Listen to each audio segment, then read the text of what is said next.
You know how to hold it all together, but when it comes to your relationships, something's always missing. Welcome to Emotionally Wealthy, a podcast for high achievers who are ready to trade emotional disconnection for clarity, fulfillment, and relationships that are nourishing, not draining. I'm your host, Jonathan Conlon, licensed therapist, transformational coach, and your guide in turning insight into action. Are you ready for it? Let's do this. Welcome, everyone, to Emotionally Wealthy and today's special Couples Corner edition. Today, we are going to be talking to you about the things that we've misunderstood about each other for years, the things that we hadn't really talked about until much later, maybe because we went through therapy or because we had some issues.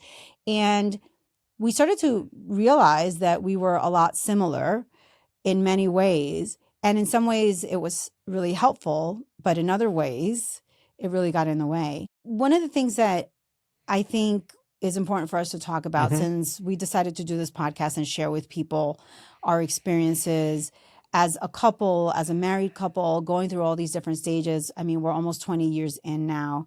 And I think throughout the years, one of the things that has come up is the idea that we're actually a lot more similar in many ways than we originally thought. I mean, honestly, when we first met, we couldn't be more different, like in every way, right? In our upbringing and stuff. I mean, what are your thoughts about that?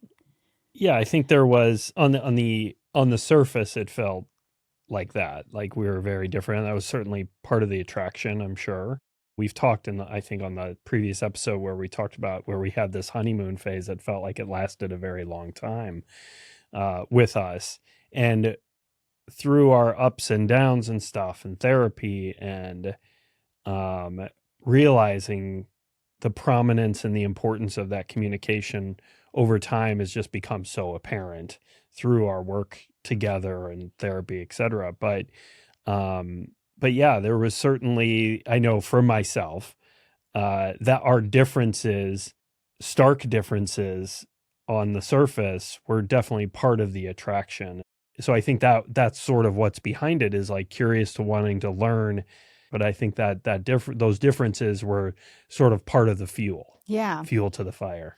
Well, and I think also one of the first things that I realized early on was that when we had stressful situations or things that had a lot of emotion attached to it, and I don't mean just any emotion, because we're both okay with handling emotion, but I think when we had difficulties or difficult emotions, I think we handled them very differently. I agree with you that those things that were very similar, like we're both very curious and we both want to learn. I mean, like those are the things that became very easily the things that we were able to connect with.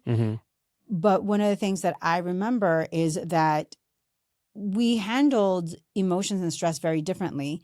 And so one of the things that I guess I want to ask you is, when we first got together, how would you say that I handled emotions or stress? I'm curious about your perspective about how I handled things. And if you're open to it, then I'll give you feedback on you. Well, I would say it's certainly not apparent, but you're a little bit older than I am. And I'm a little bit more emotionally immature than you are. And that has always been the case. I think I've caught up. Maybe I've closed that gap a little bit, but over our time together. But well, wait a minute. Don't make me look like a big cougar. I mean, it's only 6 years. Yeah, no, right? Okay. But when we, no, but you are a cougar. But no, but I feel like I compartmentalized a lot of. I still do to this day. I'm like chief compartmentalizer, and I'm very good at that, and avoiding conflict, and those have been big driving forces in how I've reacted to things in my relationships as well, and so that was sort of pervasive, and our relationship was always so easy, given our extended honeymoon phase, as I like to call it. But um, I always deemed how you handled yourself as the right way, because you just always seemed more in tune. Now, of course, looking back at it, there's times when I'm like, okay, well, we've talked about spite has been in our history together. And sometimes your responses to something that I did that was stupid or irresponsible or whatever, or not respectful of our relationship. But we didn't have big conflicts. We talked about a lot of things, and we were very in tune with where we saw our lives going, and on the same page with religion and kids and all the big things that we needed to talk about. I would be interested to hear your side of how you saw me. I have a tendency to brush over things. I'm interested to hear now your take on it. Oh, geez. I don't know what I got myself into on this. Well, I first want to address the whole spite thing, because I do think that we have a different way of looking at this. So when you say spite, I call it, okay, you are not getting what I'm saying, so I'm going to show you, because that has happened in my view, right? You're asking me my view. So in my view, and in my experience, I have felt like there have been many times in the beginning, especially, where I would say to you, hey, Jonathan, this, I would really like for us to address this situation, or I don't like this, or this makes me feel whatever. And especially in the beginning, there was a feeling of, I felt a bit dismissed, if I'm going to be honest. I don't feel that you were doing it on purpose. I don't feel that there was any malice or anything. Looking back now, I think it was a sense of maybe a mixture of, I don't really want to deal with this, or I don't know how to deal with it, or I don't know how to do anything, something different than this. I'm not really sure. But at the end of the day, I remember feeling like he's not listening to me, and he doesn't understand that this is important to me. So I did feel like I would have to sometimes then do things, like do what you were doing, to show you, like, okay, so when I do this, how do you feel? And then you would take that as me being spiteful. But I did feel that I had tried to talk to you once or twice. Now, knowing my history, to answer your question, it's quite possible and probable that I perhaps wasn't communicating as well as I should have been. So I will take full ownership of that. But I do want to say, it's not that I don't feel that I'm a spiteful person. It's just that in our history, I have felt a lot like you weren't listening, and I had to kind of show you. Yeah. Yeah. I think at the beginning of our relationship, I think there was, we were maybe in a little bit different place, even though I was absolutely looking for a long-term partner. So while I was still looking for that, I think you were a little bit further down the path of like, we want, this is, I want to get married. I want to have children. I want to, like, when we had that conversation. You mean like a month in, when I laid it on the line, I was like, okay, here's the deal. Yeah. That one. We're falling for each other. I don't know if you see this or not. And you just kind of looked at me like, wait, who are you? I'm kidding. But but I think you had a more maybe pressing timeline. I hate to say that because it sounds bad, but that's not what I mean by it. I just mean, like, you knew what you wanted and you saw it going there with me. And I was very much in the moment, like, just enjoying that, getting to know you and stuff. And maybe it wasn't where I didn't want to go there. But I think that disparity between maybe a timeline or timing added to things. I was being more lackadaisical, and that's just my nature as well, is to just be a little bit more lackadaisical. And that's one of the things that, being present, I'll call it now, one of the things that has changed over time that I'm trying to be remain very conscious about and such. You know, So one of the things that I really enjoy about having these conversations with you, like, you know, even in this forum and on this platform, is that every time that we've done a recording like this, I do end up learning something new, even if it's like just a new tiny nugget of information. like a Pandora's box You open. totally are. It's kind of scary. But I was just thinking, for example, when we started recording and you started talking about how, you know, the difference and in maturity levels and stuff, I was kind of wondering where you were going to go because I see us both as being equally immature when we are being ourselves and silly and fun. But now that you gave context about where you were back then versus where I was, that makes so much sense to me. And I actually never knew that. Like literally, I am hearing this for the first time that that is where you were versus where I was, because when I first said, "Hey, look, this is where I'm at in my life," and I'm 34, and you were 28 at the time, and I was like, you know, I want to get married, and I want to have children, and if this isn't something that is in your future, you think, or in your near future, that's okay. Let me know. But we're really falling for each other, I think, and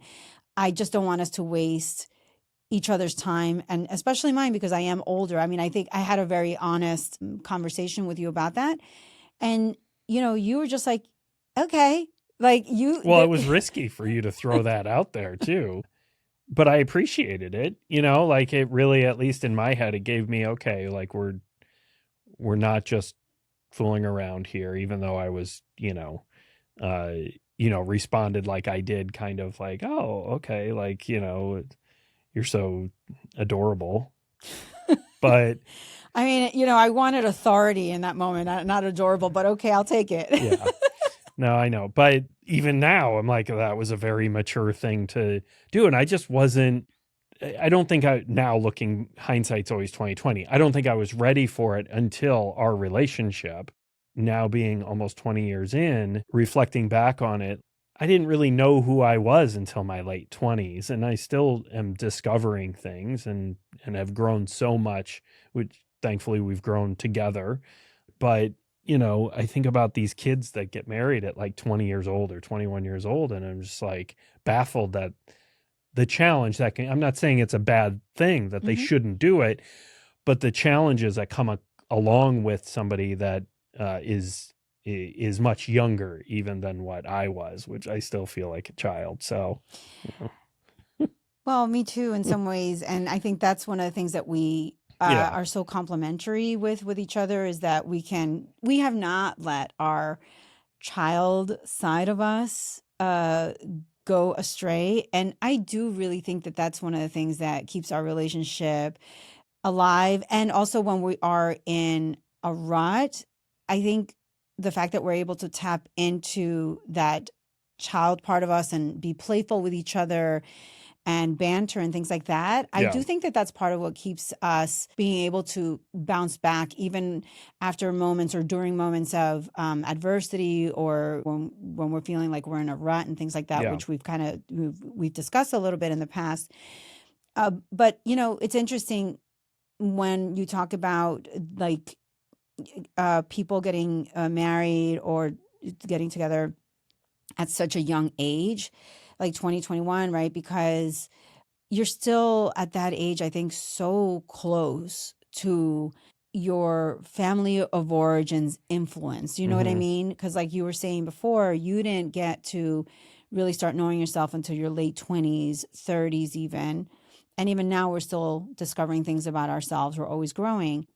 One of the things also that we've had a lot come on and be a part of our relationship is our influence of our respective families and our roles that we played in the family. So when you think back at your role in your family, um, while you were growing up, what would you say are some of the things that showed up in our relationship um, as a result of your family or your family dynamics? Because I know that for sure for me, my own showed up, but Hmm. I didn't figure out till later.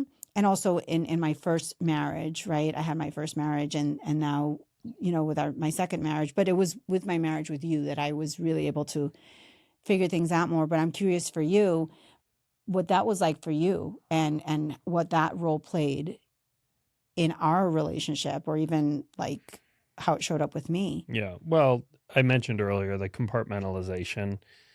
My role as which I think we touched on the last episode, was the people pleaser and like sort of the peacekeeper, whether it was my brother or my parents, or parentified by my mom a bit with emotionally and such.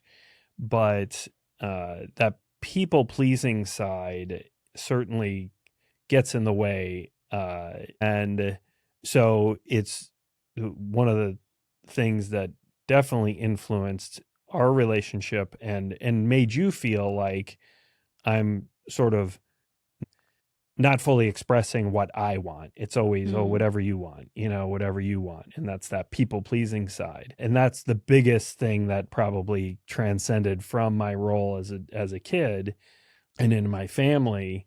That's where it started, I guess, takes root, right? So that's certainly influenced and was very prominent, especially at the beginning of our relationship. And it was in all of my relationships, Mm. prior to us.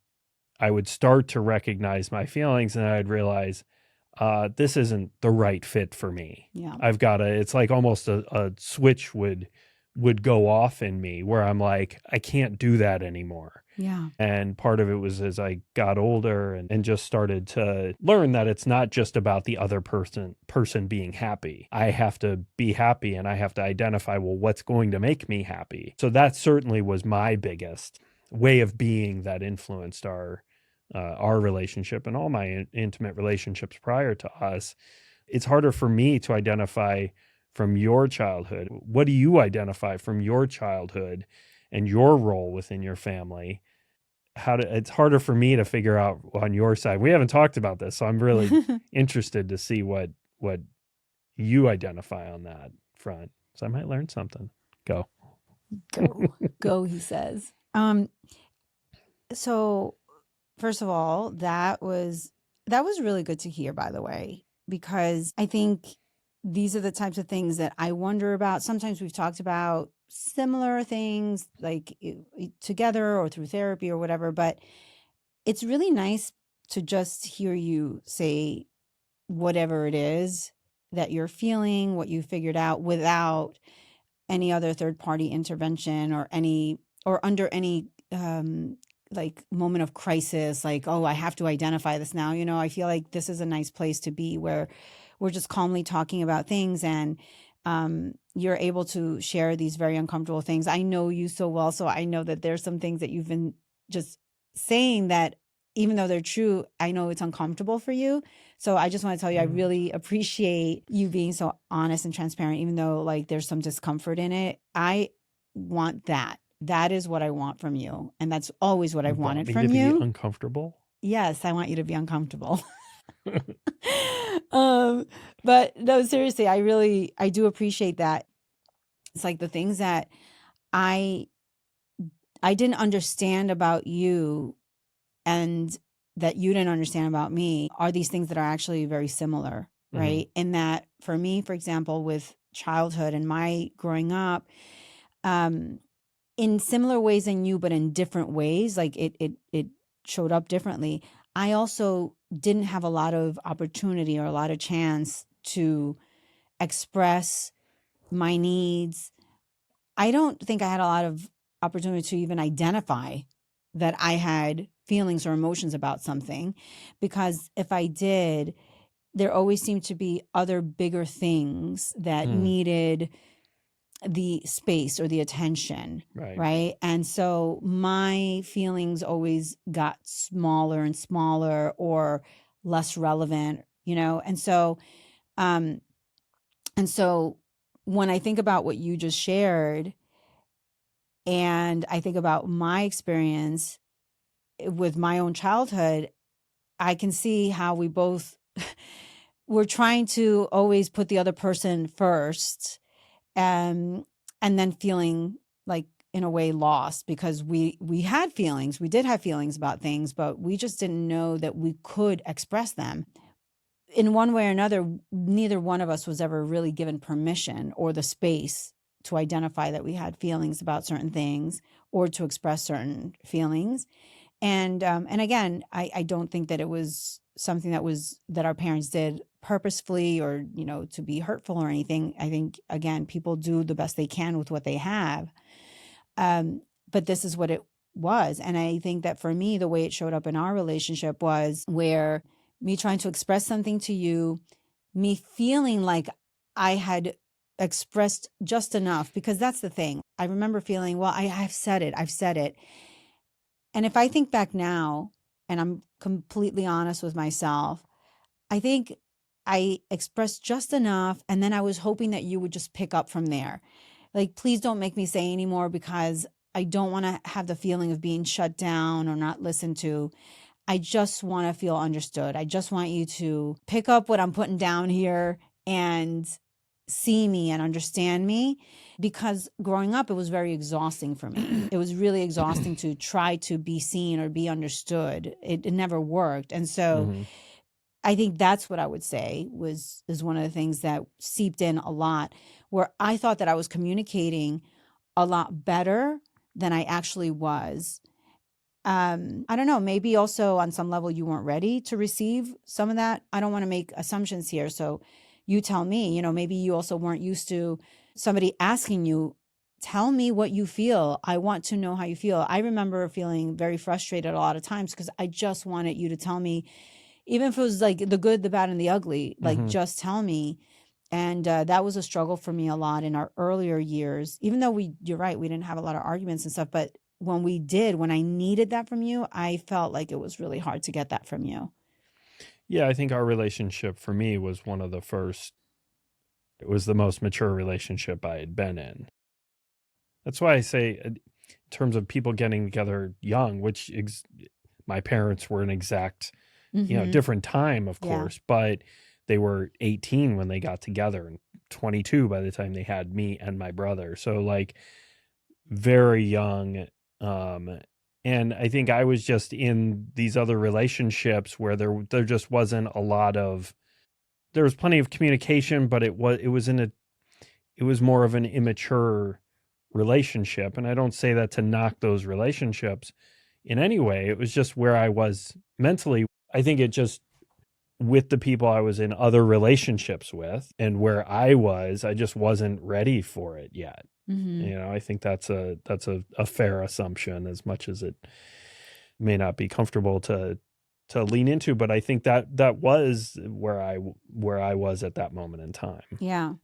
Well, I mean, did you did you reach a point either by yourself or because we were going through therapy or some kind of crisis or whatever, but like something clicked for you and you decided, hey, this does not, I can't continue to keep doing this. This is not working this way.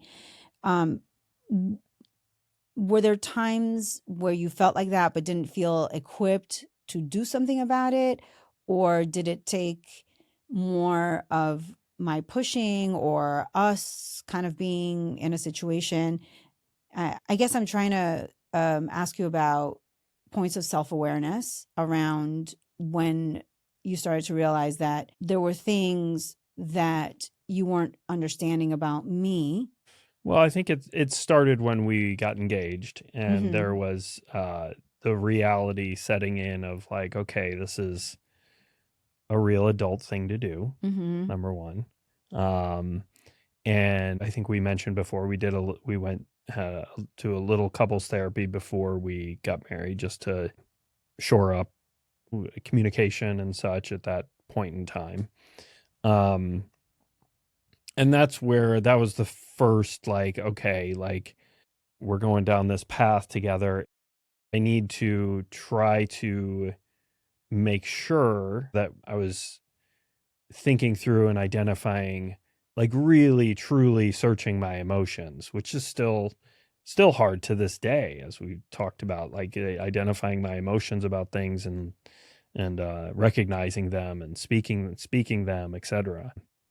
It was easy because I was so in love and so ready for it, having searched for a long-term partner that I saw myself with for an extended, for the rest of my life, hopefully an extended period of time. We shall see how long I make it. But so I would say that was the first time that it sort of clicked. I understand that there were frustrations with where I was at that moment in time. Obviously, the proposal was, we were about a year in, right? I think we were Yeah, we were about, we were about a year in. in. When was, like, how did you say, okay, I'm willing to make this leap of faith that will get better? Or did you not recognize that as sort of the problem that it was over time?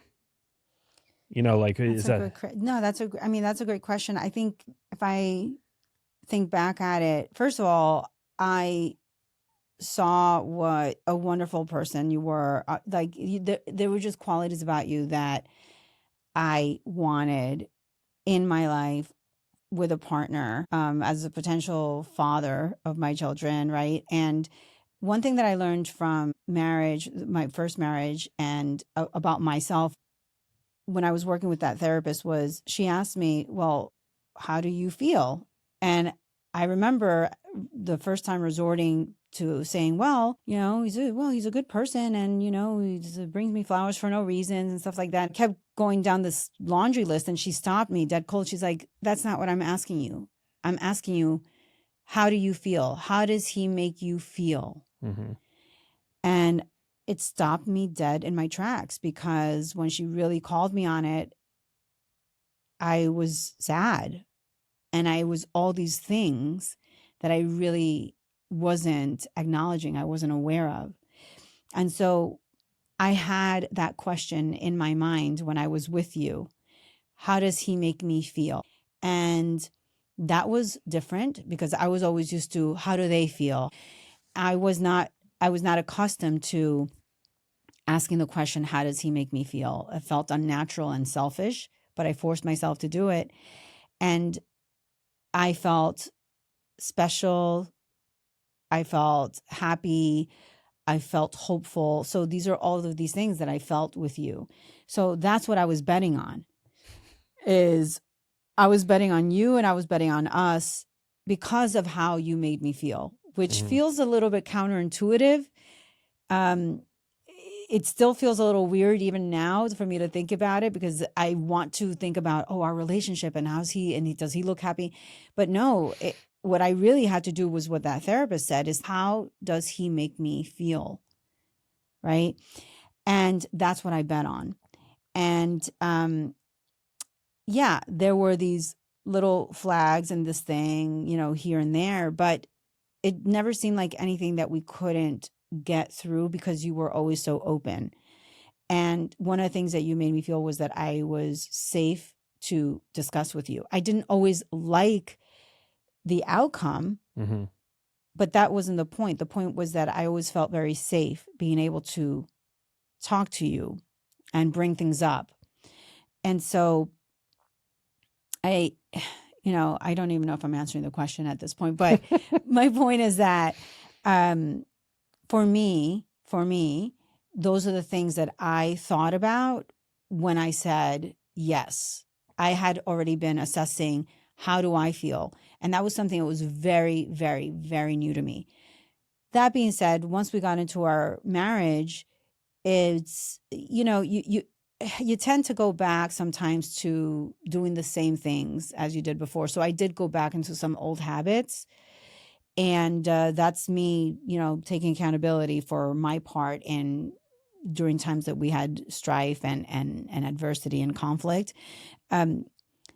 But those foundational things have never changed. And I think that those, at least for me, are the things that have kept me wanting to be in this with you continuously and work through it, even during times where I've been like, I don't know if I want to work through this. I don't know if I want to work through this. But when I really think about it, and I think about, well, how does he make me feel? If when this is not happening overall in our relationship, Mm-hmm. how does he make me feel? I go back to those things because that hasn't changed. So maybe this is something that, our audience listening, maybe this is something that will be helpful for them too, is like having that basic foundational question that therapist gave me. Yeah. And Which of course has to be tailored with, the feelings need to be there, but also if those feelings are fleeting and in between times of disrespect and right. and abuse and so on and so forth, of course, that, so the boxes need to be checked to a certain degree, of course. Yeah. But you're saying the core, it's foundation. It's the foundation. Right. It's not, these aren't feelings that I've had just randomly or once in a while or fleeting, like you're saying. No, like this is the core foundation of ultimately how I feel in this relationship. And it's one of the things that's kept me really wanting to work through anything and everything. So how do you feel about that? Kept you in it. Kept me in it. 100%. So it worked. I mean, yes, your grand plan My worked. grand plan to land the cougar. Oh, nice. Nice. Okay. Well, rare. So I'm sure there's moments that you were willing to bet on that growth in me, which I think is commonplace. But you know what though? I don't know. I think, and again, I say this because of so many people I've seen in therapy, right? Like my clients and discussions that we have about relationship and couples. A lot of times I do think that people get into a relationship with the idea of who this person can be. Yeah. So I don't know that this is as commonplace is what I'm saying, because I do feel like there is a big, there's a big part of the population that does get into a relationship and they see maybe the sliver of who this person can be or who they want them to be, or they see the potential. And they're marrying the person that is with the potential or with who they think that person can be and all these things. And that's what I'm saying. Like I married the person that was in that moment, maturity or immature, whatever it was, but I married the person that was making me feel the way that I felt. Mm-hmm.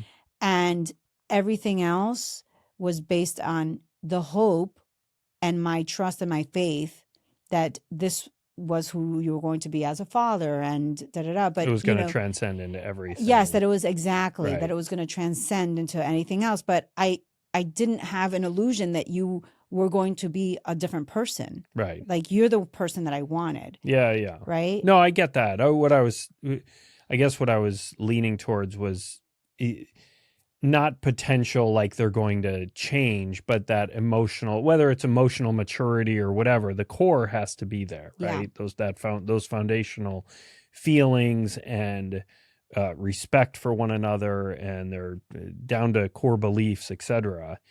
But that emotional maturity may not be that you may not be on the same wavelength as a potential partner. But if the core is there, well, then that's what you're betting on. It's not just like, oh, they're gonna. Yeah, they cuss a lot, or they're disrespectful to me at times, but that will change I'll change them or whatever. I get that. But when you look back on our relationship, what was the biggest disconnect between us? Like, is there something in particular that stood out that was, maybe I shouldn't ask this question. I don't know. Like, But what was the biggest misunderstanding or the biggest, like, from your perspective, because of that difference of where we were, perhaps?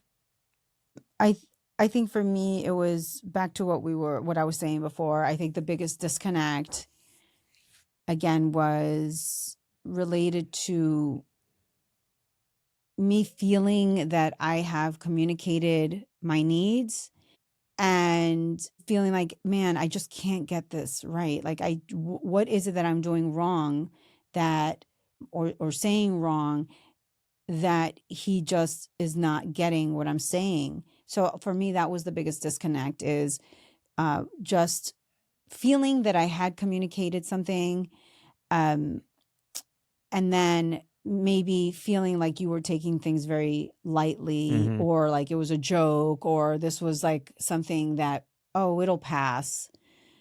And that resulted, I think, for me, in feeling like in certain situations with family matters and things like that, like I had to be the bigger person. Also, there were, some times that I felt like, oh, I have to be now the bigger person because I can't allow myself to be upset at this, because I expressed, or so I thought I had expressed something, and you not taking it seriously, or maybe me feeling like maybe you did take it seriously, but I wasn't seeing that. So that was, I think, for a very long time, the biggest disconnect. And it was interesting because, again, like you said, it it was hard because in so many other parts of our lives, we were so gelled and well connected Mm-hmm. and so aligned. Um, we've had a lot of fun in our relationship because we have like a very lighthearted relationship, but we're also able to be very deep with each other and talk about very emotional things. So I feel very lucky that we're both found that in each other. But that is the one area that I have always, at least in the past, that I always felt very disconnected with, is feeling like you're I felt, yeah, I felt misunderstood. I did. I felt misunderstood by you for a long time in very specific areas, not in all areas, but in these very specific areas. And I could not seem, for whatever reason, to get you to see it my way, or to understand me, or, what I thought at some points empathize. Mm-hmm. Um, I think when I stopped trying is when things changed. I got to a point where I was like, and again, this was because of therapy and stuff, that I just said, I need to just stop trying to make him see things my way or have him understand me. I need to just let him be who he is. And then we'll take it from there and decide what happens from there. Um, and I wasn't trying to control you, obviously, but I think I was trying to control the outcome. And it just wasn't working. And it was really exhausting and frustrating. At some point, I was like, okay, he just needs to be who he is in these scenarios. And then I can decide, and we can decide whether this is going to work or not, because I I can't keep trying and Mm-hmm. failing. And that has since changed, of course, but that was like that for a long time. And it was frustrating because it was the one area in our lives that I just felt like, man, we can't get our shit together here. Mm-hmm. Well, I think a lot of people listen. If a lot of couples, I think, have those one things Yeah. that you know uh, need further exploration, further communication around to try to figure out, or a different tactic to make it work for their particular relationship. Yeah. I appreciate the latitude and the time to figure that out together. Mm-hmm. And it's something that I think a lot of I know a lot of couples deal with or don't deal with. We've seen it time and time again in friends over the years, and couples that seem to have impassable or divides amongst them, and they either just live with it and live with that, what we would probably label as dysfunction. Um, most people would label as dysfunction, and they just stay in it for whatever reason. But I feel like absolutely was one of the things that I also felt it can see that was an issue Mm. of mine, and part of it is that lackadaisical nature. Part of it is just not taking things as seriously as I needed to in certain moments. Mm. And that bothers like, I don't even like saying that I've had those many moments. I mean, there's many things that have where I wish. Sometimes I'll say being present. Sometimes it's, just like it's that not wanting to cause waves, and then inevitably It causes waves. it causes waves, and it's a worse storm than what if I would have taken it head on at the time, would have just been water under the bridge. But things that I've learned is in terms of within our relationship is listening and trying to be more serious about the emotions that I'm eliciting by my actions with you. Still not always the easiest for me. Yeah, but I don't think it's easy for either one of us. And I think that's one of those patterns that both of us have tried and continue to try to work on every day. And I think I've said this before, one of the biggest changes that I've seen in these patterns from you to me is that if you see me kind of quiet or not my usual self, you ask. In the past, you would not have asked a lot. You would have just gone about your day. And again, I know that that's not coming, that was not coming from a place of not caring. I think it was coming from a place of not being accustomed to like opening up that Pandora's box, like you're saying, like you said earlier. I think that that's where it was coming from, just from a place of not wanting to potentially open up anything that might be conflictual and maybe avoid it, hoping it'll go away. Let time, kind of go. I mean, is that right? Or like,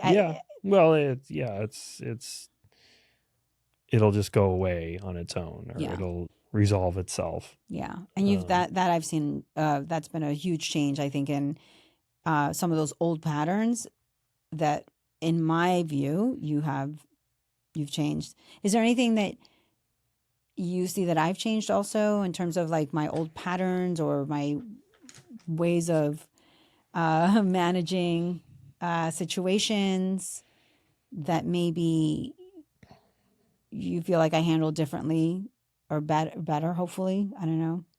Well, I think, oh man, you really have to think. Am I not better?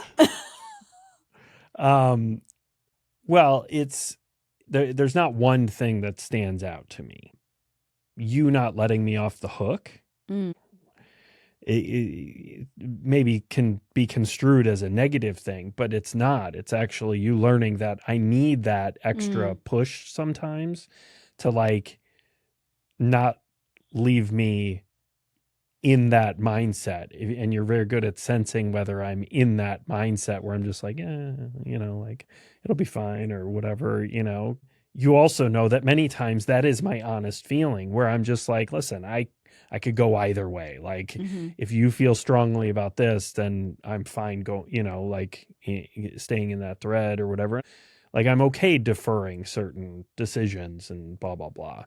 But you're also very good at knowing when I need a little extra push or a little bit more questioning to help me bring my feelings to the surface and actually acknowledge them. You help me do that. No, you help me identify and in those moments, because it helps me. And that's what we do for our partners, is try to help them be better and help them identify, because knowing that the problems that can ensue if you don't recognize certain things. In my case, I don't recognize my feelings around something. Like you can sense if I have like tad of annoyance in my response or something.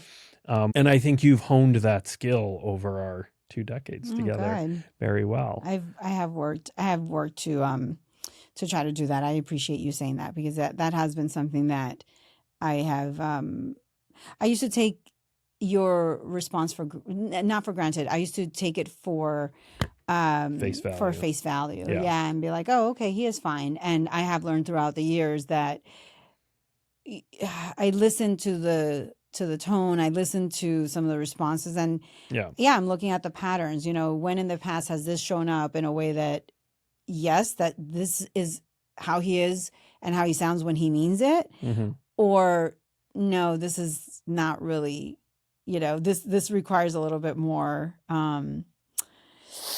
uh, investigation Yeah. or inquiry. So So it's just about learning how each other's emotional responses, what they look like, mhm. and helping each other navigate as best you can, Yeah, and not being afraid of it. I think that's the thing, Yeah. and that's the other. I think, maybe the last thing to kind of mention, at least for me, is that I think we misunderstood about each other for a long time. Is that we actually suffered from the same affliction, not understanding that we had emotions, and then avoiding them when we did, hmm and then avoiding talking about them too much when we. And maybe just reacting and Yeah. not trying to understand and learn from it. Yeah. Yeah. Yeah. And so I guess in closing, one of the things that I would ask of ourselves for our audience members is, what would we say, or what message would we want to give to couples out there that are seeing themselves together and saying, we're really, really different, and just kind of wondering where that can go from there. Do you have any thoughts?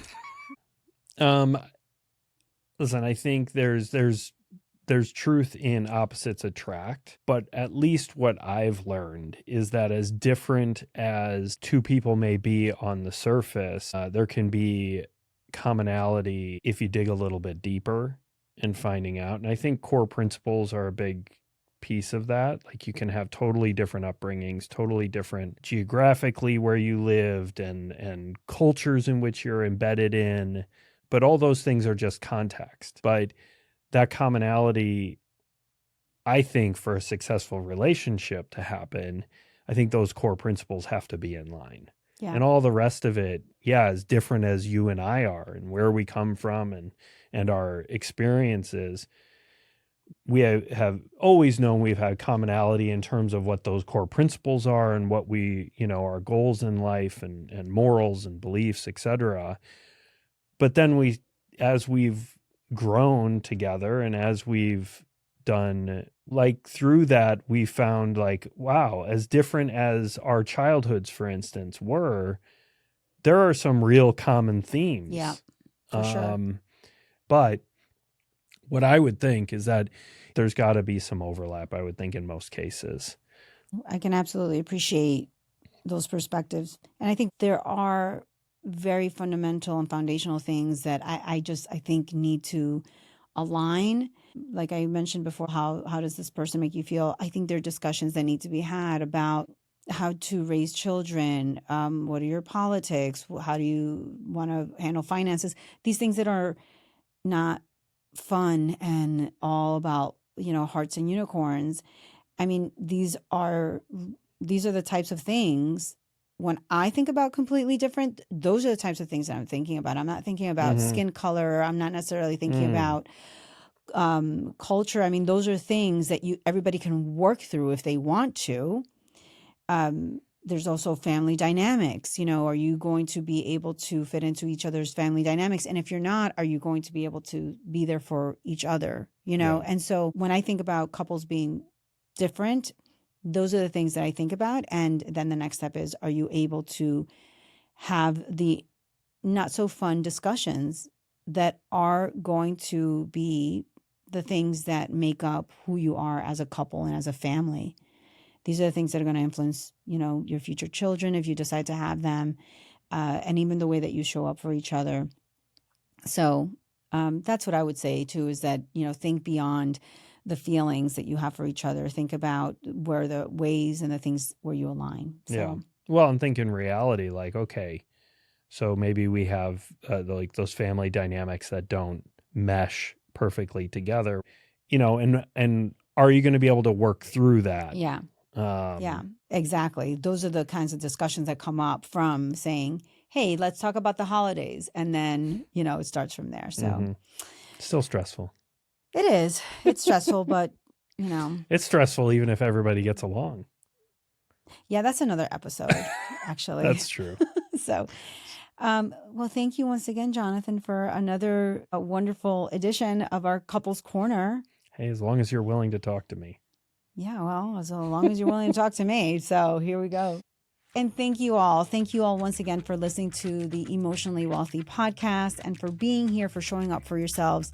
If this episode resonated, or if you feel like there's someone that could benefit from hearing it, please feel free to share it. If you're enjoying it, write a review. It'll definitely help to spread the conversation. And I look forward to seeing you on our next episode. But until next time, stay curious, stay connected, and stay emotionally wealthy. I'll see you next time. Oh, hey, quick reminder for you that this podcast is for informational purposes only and is not a substitute for professional advice, diagnoses, or treatment. Always consult a qualified professional with any questions you might have.